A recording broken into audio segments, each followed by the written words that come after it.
प्रधानमंत्री नरेंद्र मोदी अपना भाषण नहीं पढ़ पाए, लेकिन सुनने में ये आया है कि दोनों तरफ से, सत्ता पक्ष और विपक्ष की तरफ से ज़बरदस्त तैयारी थी, पूरी तरह से तैयारी थी। देखिए, हम और आप बैठे थे मौसमी ऊपर गैलरी में, प्रधानमंत्री नरेंद्र मोदी का भाषण तैयार था, भारतीय जनता पार्टी के सारे नेता तैयार थे और डिसाइड किया गया था कि भाई 4:55 पे लोकसभा के अंदर प्रधानमंत्री आएंगे। 5 बजे का टाइम था, 5 बजे वो बोलना शुरू करेंगे।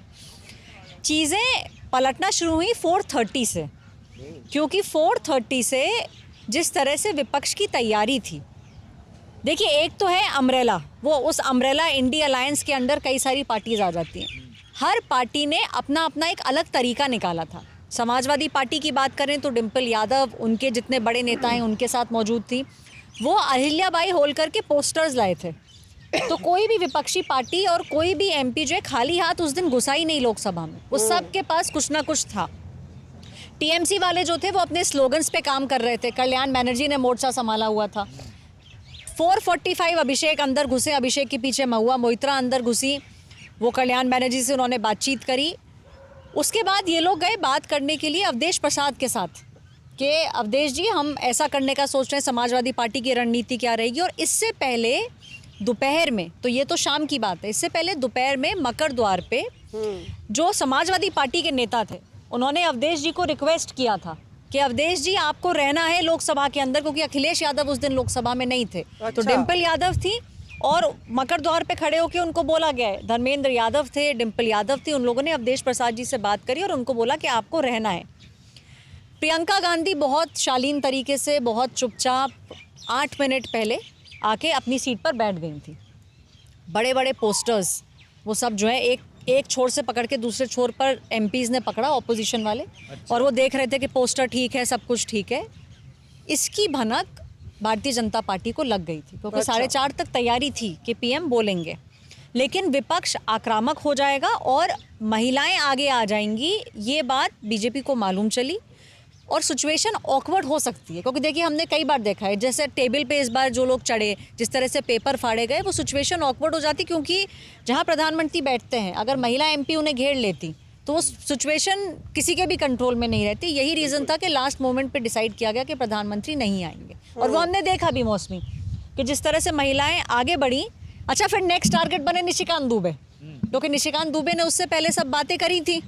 तो जो महिला सांसद थी वो आगे बढ़ी 5 बजे स्थगित होने से पहले, और निशिकांत दुबे खड़े हो गए थे अपनी कुर्सी से, वापस जाने लगे थे। अच्छा। तो उन्होंने उनको बोला कि निशिकांत रुको, हमारी बात सुनो, वापस आओ। तो ये सब गहमा गहमी वहाँ चल रही थी। तो ऐश्वर्या, ये क्या, जब आप गैलरी में थे, ये पूरा एक कोऑर्डिनेटेड तरीके से एक पूरा एस्केलेशन दिख रहा था? क्योंकि ठीक एक दिन पहले जो मंगलवार, क्योंकि आपसे मेरी बात भी हुई थी उसके बाद, जब एक एमपीज के मीटिंग थी वहाँ पे, हम जब कुछ बात कर रहे थे तो एक एमपी ने हमें बताया कि expect fireworks in the parliament. तो कुछ ऐसे ही कोऑर्डिनेटेड तरीके से क्या पूरा विपक्ष एकजुट हो कैसे किए? मैं ये बता सकती हूँ कि टीएमसी के सांसदों को, क्योंकि ममता बनर्जी थी यहाँ, तो वो वैसे भी बहुत चार्ज्ड अप थे। भाई उनकी नेता वेस्ट बंगाल की मुख्यमंत्री दिल्ली में है, सब रोज़ बातचीत हो रही थी। वो लोग इस चीज़ के लिए भी तैयार थे कि पूरे साल अगर सस्पेंड रहना पड़े, 8 एमपीज तो हमें रोज़ मकर पे दिख रहे हैं, तो टीएमसी तैयार थी कि ये लड़ाई को लेके जाना है, क्योंकि अब बंगाल चुनाव आ गया, 2 महीने में चुनाव आ जाएगा। तो वो तैयार थे कि अगर पूरे साल के लिए भी निलंबित होना पड़े तो हो जाएंगे, कोई डर नहीं। देखिए, जो ऐश्वर्या बता रही है, मैं पीयूष आप पे ये बात ले जाती हूँ, क्योंकि ऐश्वर्या ने बताया वहाँ पे जो घटा जी, स्पीकर के चेम्बर में 4 बजे, 3 बजे और उससे पहले जब निशिकांत ने बोला, उसके बाद भीतर खाने क्या हुआ ये दर्शकों को बताइए और जो सुन रहे हैं हमें, क्योंकि गहमा गहमी थी, काफ़ी ज़्यादा हीटेड एक्सचेंज हुआ। मुझे बताया गया कि जो मणिपुर के एक एमपी हैं और किरण रिजिजू के बीच में बहुत ज़्यादा तू मैं हुई, और वो एमपी ने उनको, किरण रिजिजू को बोला कि you stay in your limits, और एकदम से बहसा बहसी वो स्पीकर के चेंबर में बहुत ज़बरदस्त। देखिए, ऐश्वर्या ने वो बताया जो उन्होंने अपनी आंखों से देखा। मेरी एक बात हुई, बहुत सीनियर सांसद हैं बीजेपी के, उन्होंने बताया कि किस तरह से स्ट्रैटेजिकली एक प्लान किया गया था। जब प्रधानमंत्री को 5 बजे वहाँ पहुँचना था तो प्लानिंग 4 बजे से शुरू हो गई थी।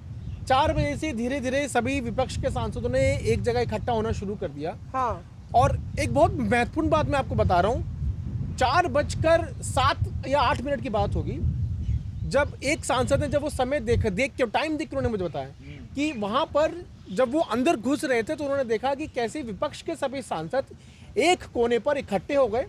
उनके हाथ में एक बड़ा सा व्हाइट पेपर था, उस व्हाइट पेपर के ऊपर पैटर्न ड्रॉ किए जा रहे थे, यानी कि यहाँ पर प्रधानमंत्री बैठेंगे, उनके चारों तरफ किसकी प्लेसमेंट कहाँ पे होगी। आप ये नोटिस करेंगे कि वर्षा गायकवाड़ के अलावा जो बाकी 7 और कांग्रेस के सांसदों का नाम आ रहा है, महिला सांसदों का, उन सबका एक ग्रुप है, वो सब साथ में रहते हैं। तो उस ग्रुप को एक जिम्मेदारी दी गई थी कि आप जो है इस जगह पर यहाँ जाके खड़ी हो जाएंगी प्रधानमंत्री के आने से ठीक पहले। अच्छा, पीछे जो आंखों देखी, मैं आपको बात बता रहा हूँ, जिन्होंने मुझे अपनी आंखों से देख के बात बताई कि पहले ही प्रधानमंत्री के आने से पहले ही ये इकट्ठे हो गए, व्हाइट पेपर पर ड्राइंग्स की गई और पैटर्न डिसाइड किया गया कि किसकी प्लेसमेंट कहाँ पर होगी, और ये बताया गया कि आप यहाँ रहेंगे, आप यहाँ रहेंगे, आप यहाँ रहेंगे। यानी एक प्री प्लान स्ट्रैटेजी के तहत जो है सभी सांसद उस जगह पर पहुंच गए जहां पर प्रधानमंत्री आके बैठते हैं। मतलब मैपिंग हो रही थी कि ये यहाँ खड़ी होंगी, ये यहाँ खड़ी होंगी, ये वेल में खड़े होंगे, ये वो आगे कतार में खड़ी होंगी। पूरी एक स्ट्रैटेजी के तौर पर जो है सारा काम किया गया। रचना बोलते हैं। बिल्कुल बिल्कुल कि चक्रव्यूह में किस तरह से फंस जाए। लेकिन वो चक्रव्यूह इतना खतरनाक और घातक हो सकता था, आप उसका अंदाजा नहीं लगा सकते। और इस खतरे को लोकसभा स्पीकर ने भांप लिया और कई सांसदों ने बीजेपी के भांप लिया और जाके इस बारे में जानकारी दी गई। इसीलिए प्रधानमंत्री नहीं आ पाए। आप ये समझिए, प्रधानमंत्री तो हैं, लेकिन जब वो अंदर एक सेकंड यार, घातक क्या होता है? खतरनाक घातक। और मैंने यार बोल दिया तुमको, मतलब यार बोलना अनपार्लियामेंट्री है। अभी वहाँ पे बड़ी यार को लेके बहस हुई, पर ये घातक क्या होता है? घातक मतलब क्या घातक हो जाएगा? घातक क्यों नहीं हो सकता? आप अंदर यार गए, ये तो वही बहस हो गई कि सांसद अटैक कर देंगे। फिजिकल एस्केलेशन तो नहीं था। Physical escalation बहुत कैंपी मार रहा है आप भाई। ये सोचिए, कोई जो कागज फाड़ के हाँ। स्पीकर के चेहरे हाँ, पर फेंक मतलब कि सकता आप है। कह रहे हो सिचुएशन तनावपूर्ण हो जाएगी।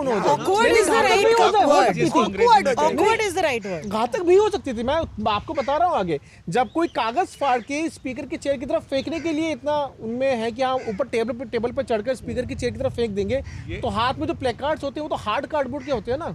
अगर वही फेंक दिया जाए प्रधानमंत्री आए उनके ऊपर, फिर आप सोचिए क्या मतलब कि ऐसी सिचुएशन बन सकती थी और खतरनाक स्थिति हो सकती थी। इसीलिए सभी सांसदों ने, जो बीजेपी के और सत्ता पक्ष के सांसद हैं, उन्हें भांपा कि स्थिति ऐसी नहीं है कि प्रधानमंत्री आकर भाषण दे, उस पर जवाब दे, और इसीलिए इसको स्थगित करना पड़ा।